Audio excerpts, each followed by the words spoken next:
Hello, everyone. As you see, the topic today is history pre-Genesis. This is the topic that spurred me to make this channel because I've never heard anyone talk about it. But I think it's something that needs to be talked about. And if anyone is sort of balking at the idea that anything happened pre-Genesis, just remember that God is infinite. So I think it's kind of silly to assume that the first thing in infinity was God creating the world for us humans. So we're going to be looking at this through a biblical lens. And we'll start right at the beginning.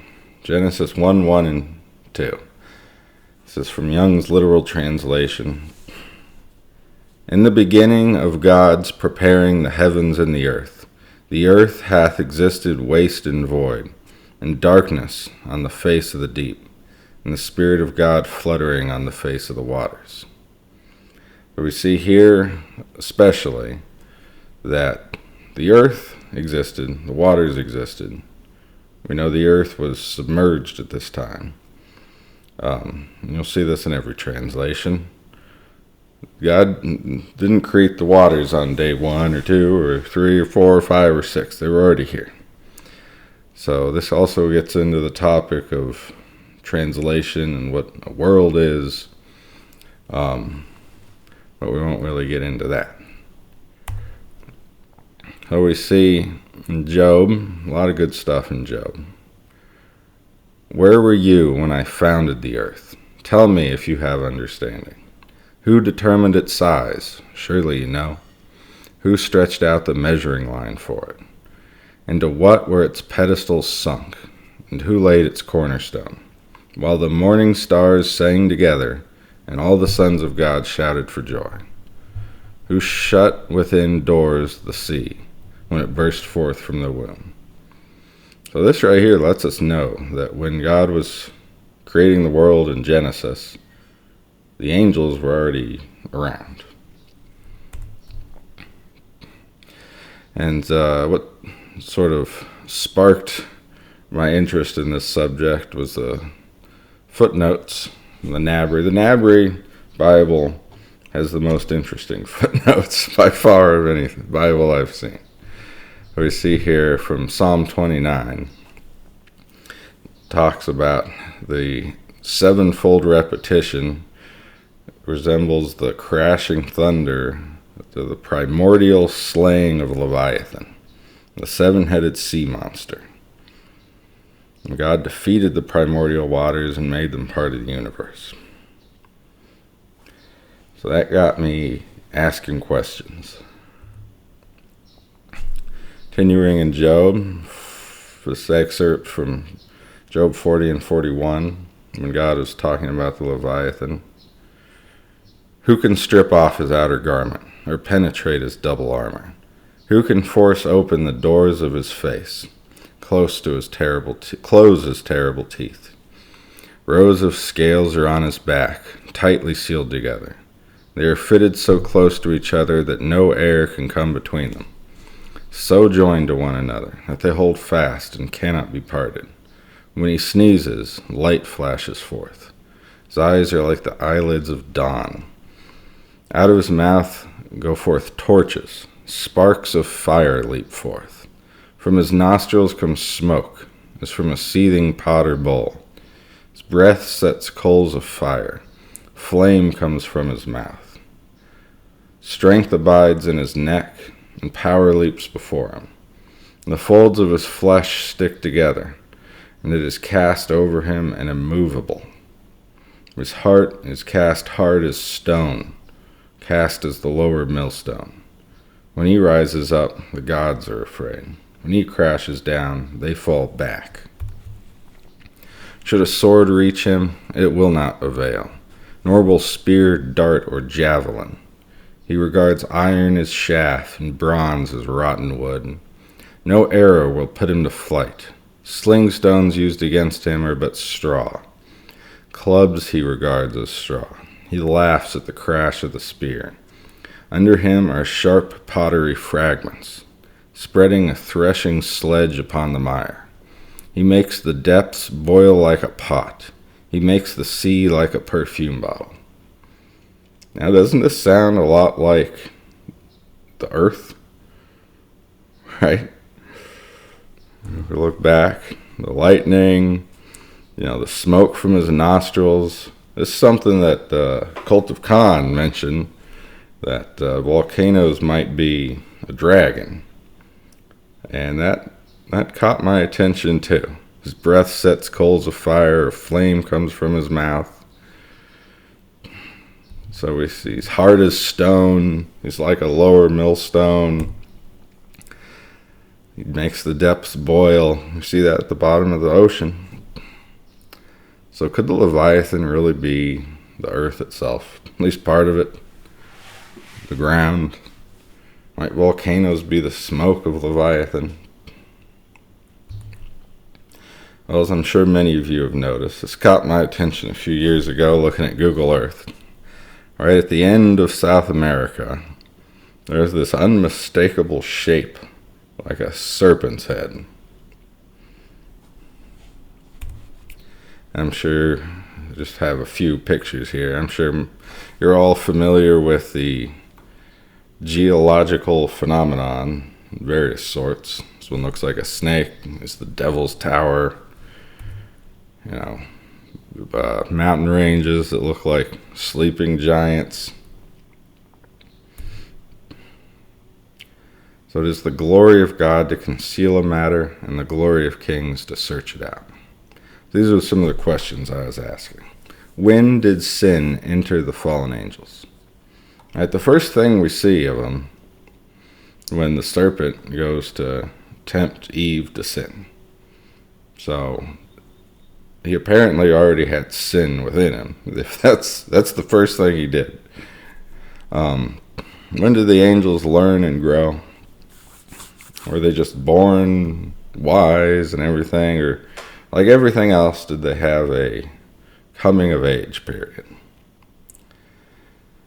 And another question related to this.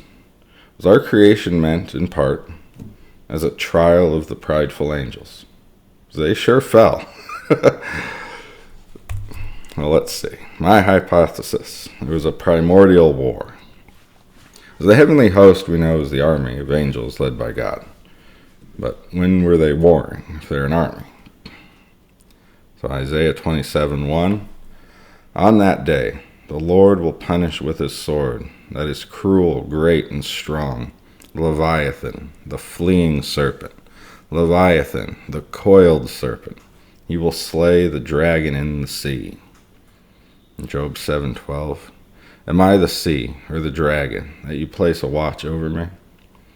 Now there's a lot actually in the Bible and in the certain footnotes, the Nabry footnotes I would recommend, about the Leviathan, the sea, these primordial times. We're all sort of equated. As we saw, the dragon in the sea. So let's keep in mind Ecclesiastes 1:9. What has been, that will be. What has been done, that will be done. Psalm 74:12-17. Yet you, God, are my king from of old, winning victories throughout the earth. You stirred up the sea by your might. You smashed the heads of the dragons on the waters. You crushed the heads of Leviathan, gave him its food to the sharks. You opened up springs and torrents, brought dry land out of the primeval waters. That's what I was saying in Genesis 1. Yours the day and yours the night too. You set the moon and sun in place. You fixed all the limits of the earth. Summer and winter you made. Okay, so this is something of a retelling of Genesis 1. And we see, so we might ask, well, when did God crush the heads of dragons and Leviathan? We don't see that happening in the Bible. And then we see immediately after that he brought day and night and brought the land out of the water. So this indicates to me that it was pre-Genesis. So now the Leviathan mainly symbolizes the chaos, evil, and the presence of Satan in the world.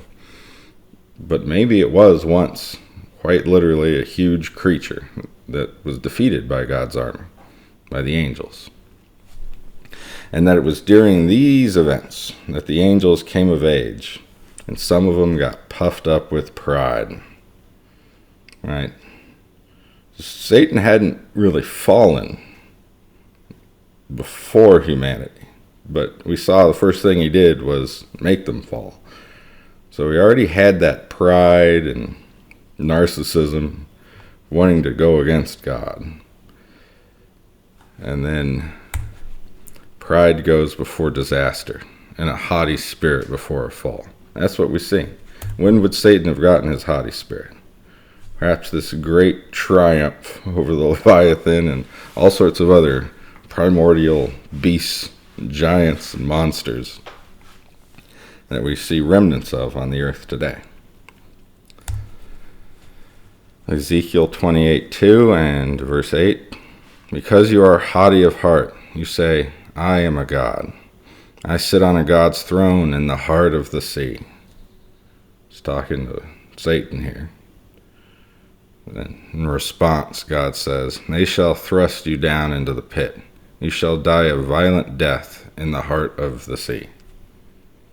So this happened in some way before Genesis. It's going to happen again. Oh, a little tangent here. In Eden, the garden of God, you lived. Precious stones of every kind were your covering. Carnelian, topaz, beryl, chrysolite, onyx, jasper, sapphire, garnet, and emerald. So I got what these stones' colors are here.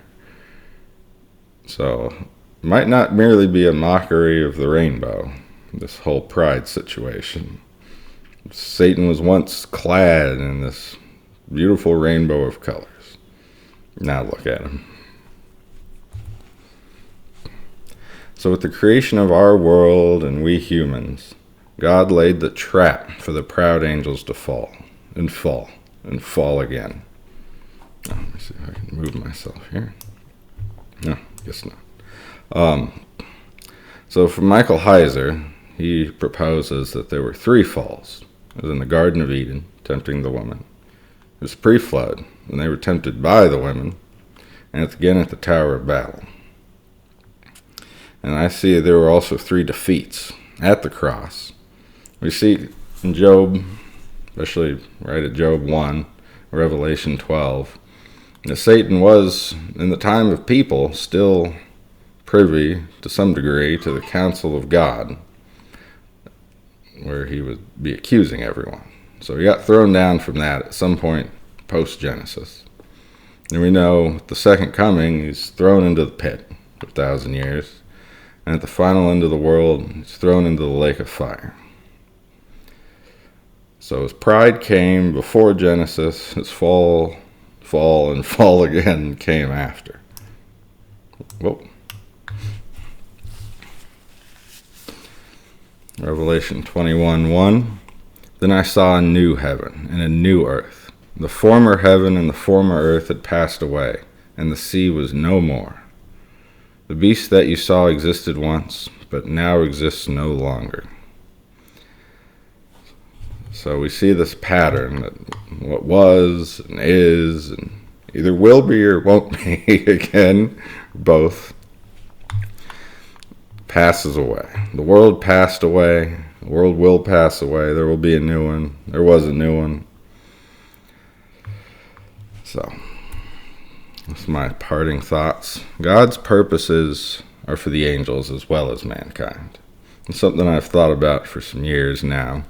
Like what are they doing? Just singing and dancing 99.99999% of the time?